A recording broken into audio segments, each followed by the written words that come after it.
Land's End to John O'Groats, a rite of passage for cyclists in the UK. In 2021, my plan was to cycle nearly 100 miles a day for 2 weeks during a heatwave, having never done more than one consecutive day of long distance riding. This is my story of bikepacking across this breathtaking island.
I caught the train to Penzance and headed down to Land's End. This is my Cannondale Topstone that I kitted out with Topeak bikepacking gear. I'm carrying everything from my camping gear to my camera equipment. I woke up in really horrible fog and cycled the few miles from where I was wild camping to the start of the route. The plan was to cycle 90 miles from Land's End through Cornwall over to the Camel Trail at Padstow. From there I was cycling along the river to Wadebridge and Bodmin, where I was going to find somewhere to wild camp again. Because I was there early, I was there before any of the tourists and had the entire place to myself.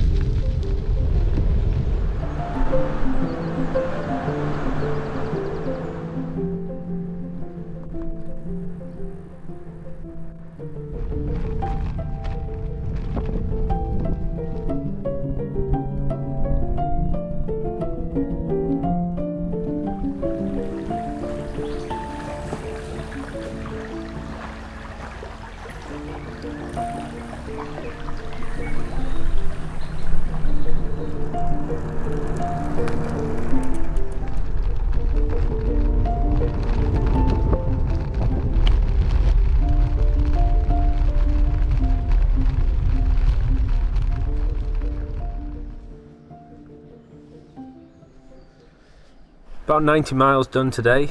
I've got another 90 plus to do tomorrow. I am staying in a B&B tomorrow though. I'm camping tonight. I'm really looking forward to staying in a B&B just so that I can have a shower and literally just have a good night's sleep. It'll be amazing. Right, I'm going to get some sleep. Day 2, I had another brutal day up to the North Devon coast to stay in a B&B in Ilfracombe. I did this just after things opened from COVID, so I managed to get a lot of B&Bs at very cheap prices.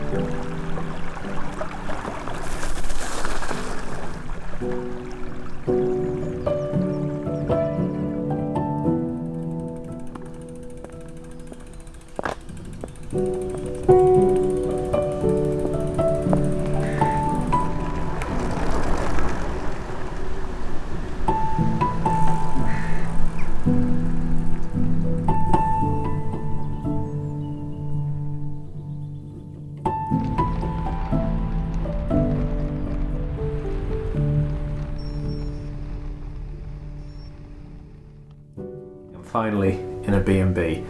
I don't have to camp. I can actually have a shower, which is amazing. So that's day 2 done, about 90 miles. I've got a big day coming tomorrow. I've got 110 miles at least. See you in the morning. Day 3, the plan was to head to Bath, where I was going to stay in an Airbnb that was owned by a friend of mine, so he was letting me stay there for free.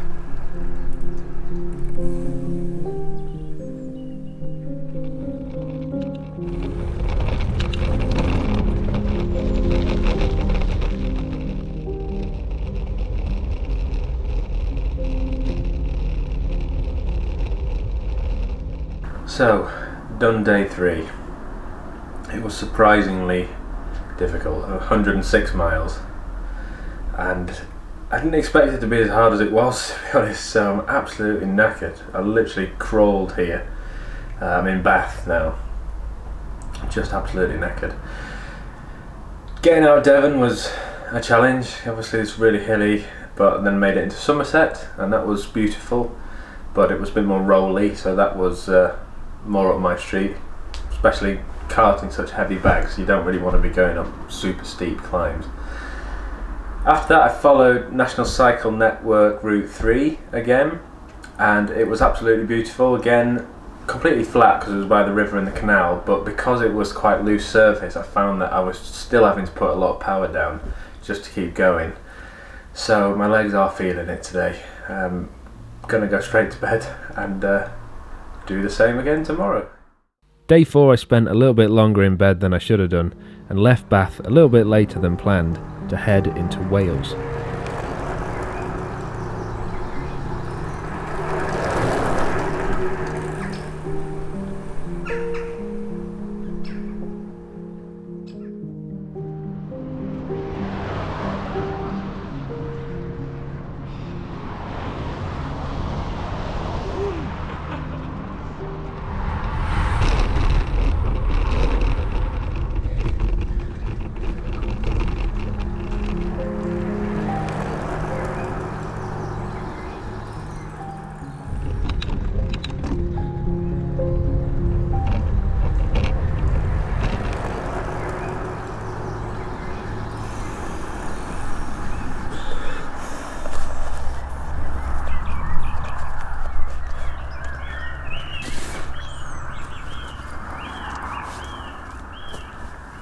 So here we are at the end of day 4, and to say it's been difficult is probably an understatement. It started off fairly flat, to be honest. I got up this morning in Bath and I cycled on the Bath to Bristol ex-railway path, and that was really nice, really scenic. And then I went from Bristol over to Chepstow on the Severn Bridge, which again was really beautiful. And I felt like I was making really good time, and I had another 40 miles to do when I got to South Wales, but of course it's incredibly hilly here in South Wales, and it just took it out of me again. Just climbing up those really steep hills with really heavy bags, I can't push the gears sometimes. It's really tiring and exhausting. So I'm camping tonight, as you can probably tell. But getting up early, riding to Stafford tomorrow, where I'm going to be staying in a B&B, and then I'm on to Sheffield to stay with my parents. So I'm looking forward to that. You can hear I'm by a fairly main road.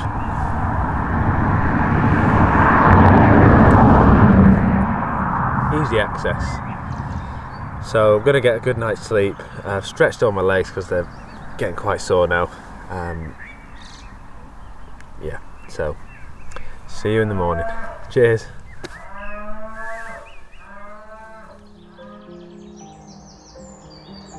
On day 5 I felt myself picking up momentum. It was only a couple of days until I was going to be in areas that I knew near the Peak District, and I was going to be staying at my mum and dad's, which felt like a bit of a safety net.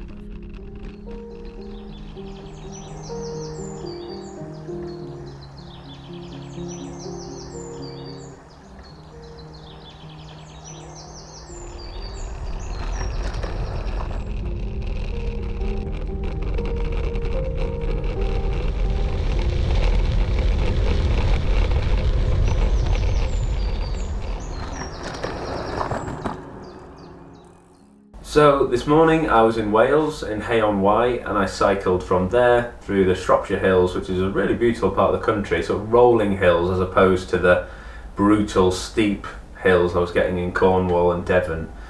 So that was really nice, and I've arrived into Stafford, which is where I'm spending the night here in a day's inn, which is surprisingly nice actually.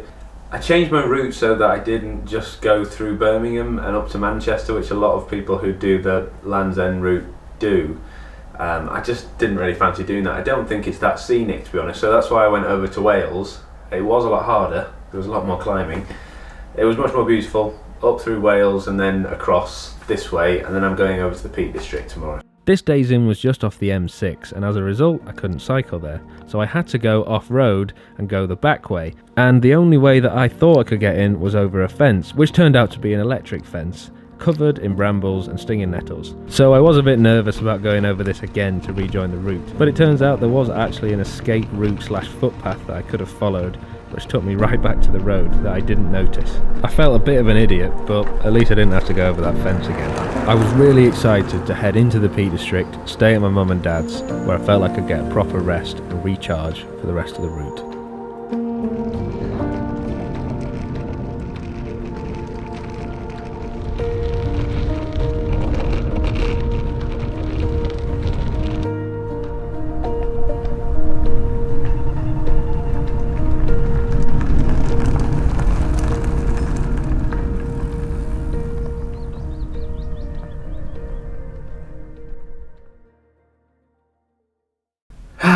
So, day 6 is done. Not been too hard actually today. I thought it would be worse than it was because I came from Stafford and I was going over the Peak District, which I'm quite used to because I'm originally from Sheffield, so I'm at parents' house now. So I did recognise quite a lot of the roads around there, and I know it's usually very difficult, but maybe it was the mentality of me not being that far away from places I knew that made it a little bit easier. So I only did about 65 miles today, so I'm having a fairly easy day. I've got an absolute killer of a day coming tomorrow. It's 70 plus miles and over 7,000 feet of climbing over to the Yorkshire Dales via the other side of the Peak District basically. So it's going to be a tough one. So I'm resting the legs today for tomorrow's big one. Right, made it up to the top of the peaks. Quite windy, as you'd expect. Just stayed at my parents for the night, and that was a really welcome relief. Just a mental break really. Didn't have to worry about anything. A few people came around as well to say hi and wish me good luck, and that was a real boost. So gonna crack on today, meeting up with my girlfriend later on. A lot of climbing, so cracking on.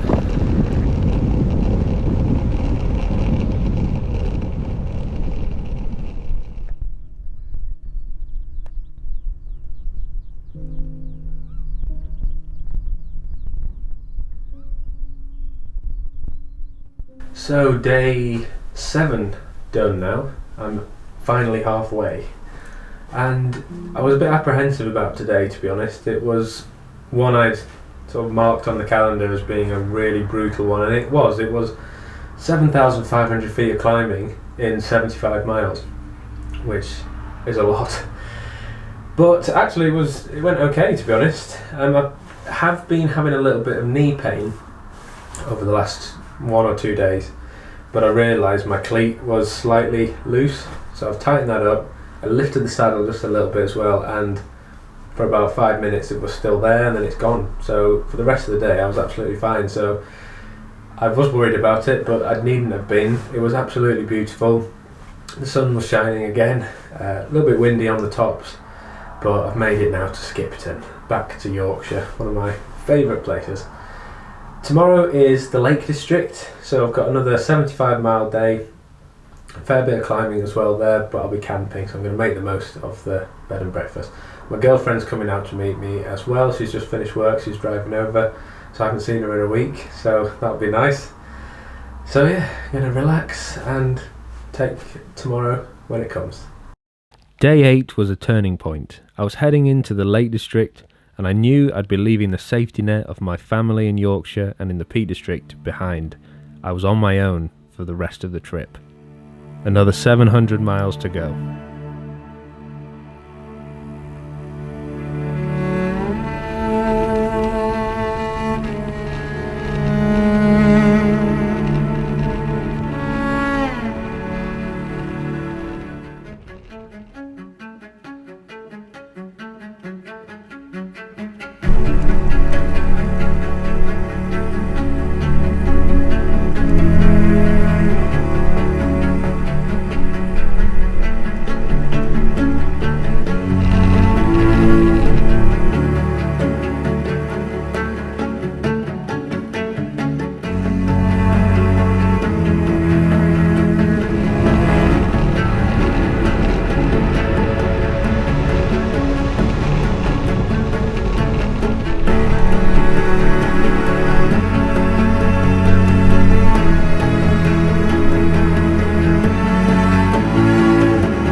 Blimey, day 8 done, and that was a lot harder than I expected it to be. So it's like from Skipton this morning, all the way over the Yorkshire Dales and into the Lake District, and the plan was to camp tonight, sort of near Ambleside area. I did a massive climb coming out of Ambleside called The Struggle with all my bags on and everything, which was very tiring. So when I got to the top, I had a nice descent down to Ullswater, and I just thought to myself, I'm just so tired, I'll see if there's a B&B open, and thank God there was. There was one with a room available, so I took the opportunity to have another night's rest, so I can have a bit of a lie-in, as opposed to sorting myself out for camping. I can actually put my feet up, have a shower. Got a long day tomorrow, 120 miles all the way up to Scotland in one go from here. So it looks fairly lumpy, but not hilly as much as today, so hopefully it will be a fairly straightforward day today, tomorrow. You can tell I'm knackered, so I'm going to get some rest. Day 9 was when I'd be entering the loving arms of Scotland. I climbed my way out of the Lake District and made my way to the Scottish border.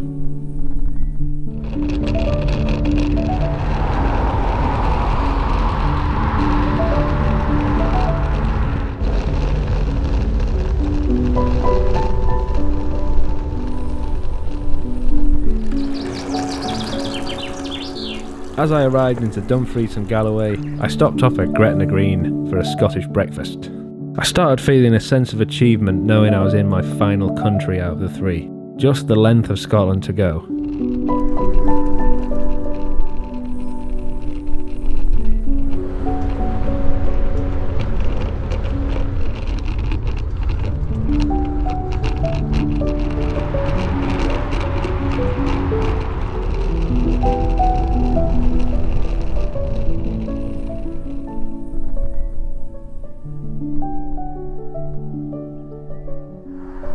So I was supposed to do this piece to camera last night, but I did 115 miles yesterday, and by the time I got into bed and breakfast where I stayed, I was just absolutely knackered and I fell asleep about 7 o'clock, so I forgot to do it. So I'm doing it now. Yesterday was a challenge, but not as hard as I think it could have been.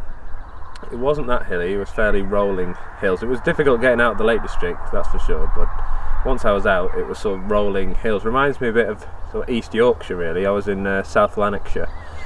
Eventually made it to Lanark, where I was staying, and I stayed with a lovely lady, Margaret, who basically really looked after me. She even offered to wash my kit, which was amazing, so I took her up on that. Amazing breakfast, had a lie-in. It's only 55 miles today, so today sort of penciled in as my rest day. So had a bit of a lie-in, legs feel good. Cruising today, going to north of Glasgow to a little town called Balloch, where I actually did my other bikepacking trip where I finished with my dad. There's a link to that if you want to click that card, you can watch that. I cycled on the National Cycle Network Route 74 for about 30 miles yesterday. It runs right alongside the A74M, hence why it's called the Route 74. And it was atrocious, to be honest with you. There's absolutely nothing on there. It's about 30 miles of just track that runs next to the motorway, and the road surface is crap. There was nowhere to fill up your bottles, no sign of life anywhere. I got so bored. For about an hour of that I was listening to podcasts and music, which I haven't done for this whole trip because the scenery's been good, or I've had something to look forward to. So that was a real drag, but other than that, yesterday was quite a nice ride. Right, I'm gonna crack on. See you in a bit.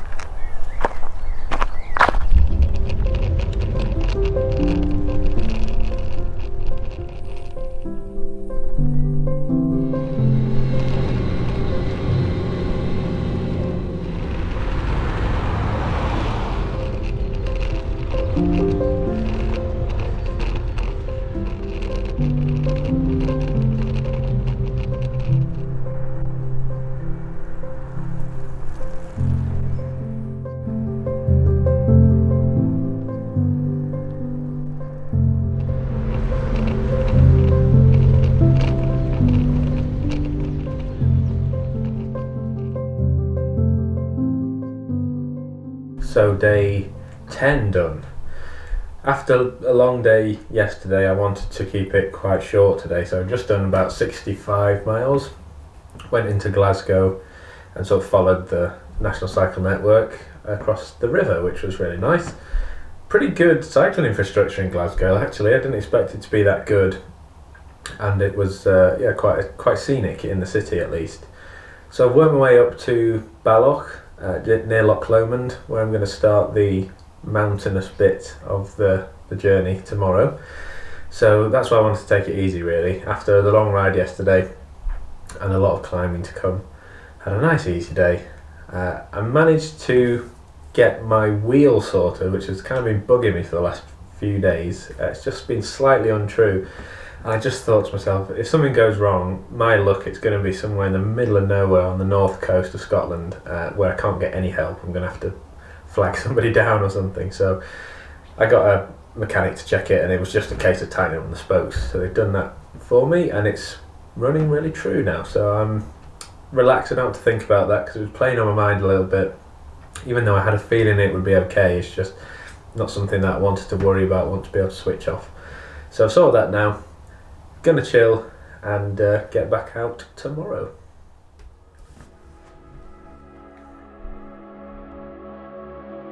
After a few cloudy days, I rode in the sunshine up to the Highlands of Scotland, one of the most beautiful places in the world.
So day 11 done. It's been a pretty good day today, to be honest. The weather's been stunning, really clear. Not typical of Scotland this far north, but it was absolutely beautiful today. I cycled from the edge of Loch Lomond over into Glencoe, and I'm now staying in Ballachulish. It's a really nice little village by a loch, so it's lovely. But again, I mentioned the weather, it was just stunning. I could see for miles and miles and miles. It was a busy road, and I have cycled it before. I did it when I did the bikepacking trip with my dad last year. It can be quite busy. A lot of lorries and tourists as well. So apart from that, it was really beautiful. And I got up fairly early this morning to try and beat some of the traffic around Loch Lomond, which worked quite well. So it's a final stretch now. Tomorrow it looks like it's going to rain. It looks like the weather's turning now, so I've been pretty lucky the past 11 days. It's not rained at all. It's now going to rain probably for the remainder of the trip. So there's only a few more days left. 80 miles to Inverness tomorrow, following National Cycle Network Route 78. Again, that I did with my dad last year. I've been doing it the other way. So fingers crossed I don't get absolutely drenched. I have got a jacket obviously, but been a bit complacent. It's been such nice weather. So final push to Inverness tomorrow, and then it's one big ride right up to the north coast, where I will be camping. So fingers crossed again we don't have torrential rain when I'm camping. Day 12 is when my luck with the weather finally ran out. Welcome to another beautiful Scottish summer's day.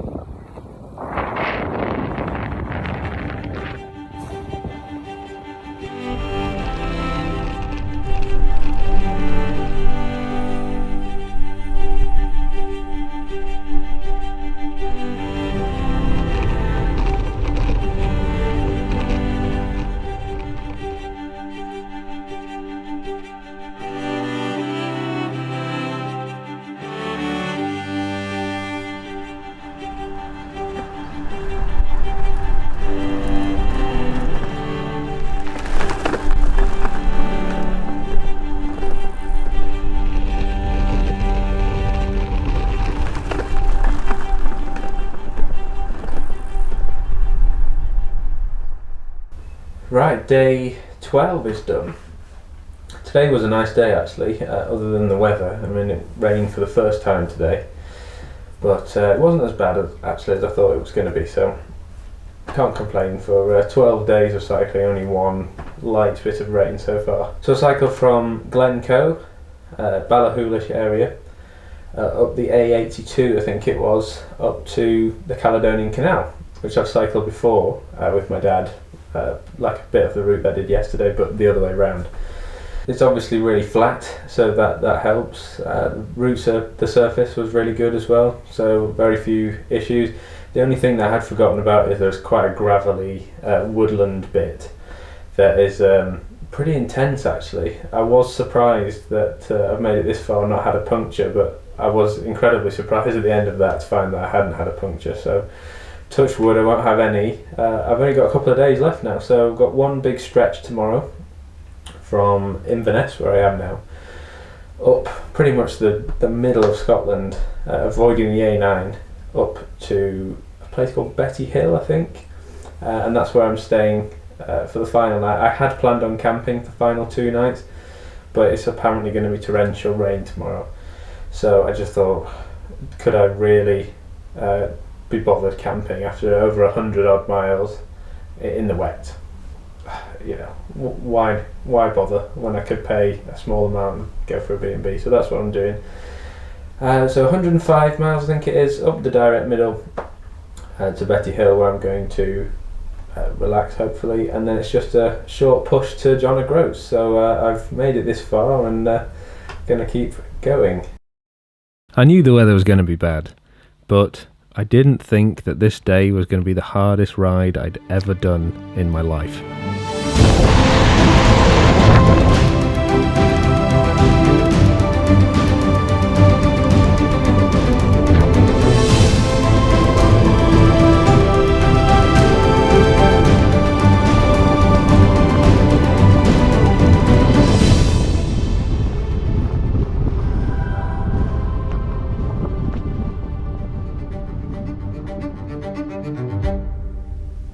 So day 13 is done, and it was brutal. The weather was atrocious all day, literally from setting off, raining from the start, torrential rain, and windy as well, really windy. And as I was sort of leaving Inverness, I was just getting sprayed by lorries and cars, and to the point where I was just soaked very, very quickly. And when I eventually got to the Bonar Bridge area, it was just a headwind for like 40 miles plus, and spray hitting me in the face constantly, so I'm absolutely shattered. 105 miles done today, but I've made it to the north coast, so I'm in touching distance of John O'Groats. So I'm going to have a bit of a chill tonight. I'm so glad I'm not camping. I'm glad I made that decision, because it's still chucking it down, so the ground's just going to be sodden. I've got about 50 miles to John O'Groats, and then I'm going to cycle from there to Wick, where I'll be getting train back. Day 14, the final day. I was filled with a mix of different emotions, both determination to finish the route and complete my LEJOG, but also a bit of sadness. I didn't really want this epic adventure to end. After a reasonably short day compared to the others, through miserable weather again, I'd done it. I'd finally made it to John O'Groats. 1,300 miles and over 60,000 feet of elevation gain. All by myself, all self-supported. So day 14's done. I've done it. I can't believe I've done it, to be honest. At some points during that I just thought there's no way I'm going to be able to finish this. Whether it was the heat at first, or the climbing, and then the wind and the torrential rain at the end. But I'm so glad I've done it. It's been an amazing experience. Met so many amazing people on the way as well. People are so generous as well. There's something you'd like to think people are generous, but it's really been evident every time I've stopped, even just to take a shot. Some people have gone, "Oh, you're doing this for charity, or you're going to John O'Groats, or where have you come from?" and offered to donate, and it's been amazing. So I've raised well over £1,000 already, so really chuffed with that, and I'm sure that'll go a long way to helping support Alzheimer's research. It was only now that I could reflect on this absolutely epic adventure. From the brutal hills of Cornwall and Devon to the rolling farmland of Staffordshire and Shropshire, and to places that I'd never been before, I'd been blown away at how beautiful this island is. Before this trip, the longest bikepacking adventure I'd ever done had been 4 days. And on this adventure, I'd done 14. I'd cycled more miles in one go than I ever had, averaging not far off 100 miles every day. I'm filled with a sense of achievement that I'd done something that only a handful of the population ever do. I'd cycled across my home country. I'd had some incredible highs, some epic challenges, and some bloody difficult bits as well, that still live in my memory today. It's not always easy. In fact, sometimes you just want to throw in the towel. But I'd have to say that my ultimate LEJOG ride is probably one of the achievements that I'm most proud of. A lot has changed since I did this adventure. My granddad with Alzheimer's, who I was raising money for this entire trip, unfortunately passed away this year, and I've also settled down and have a family. So this sort of adventure is something that I'm probably not going to be able to do again for a very long time. But I can safely say it was one of the most amazing things I've ever done. Thank you so much for watching. If you have any questions, stick them in the comments and I'll do my best to answer them. See you in the next video.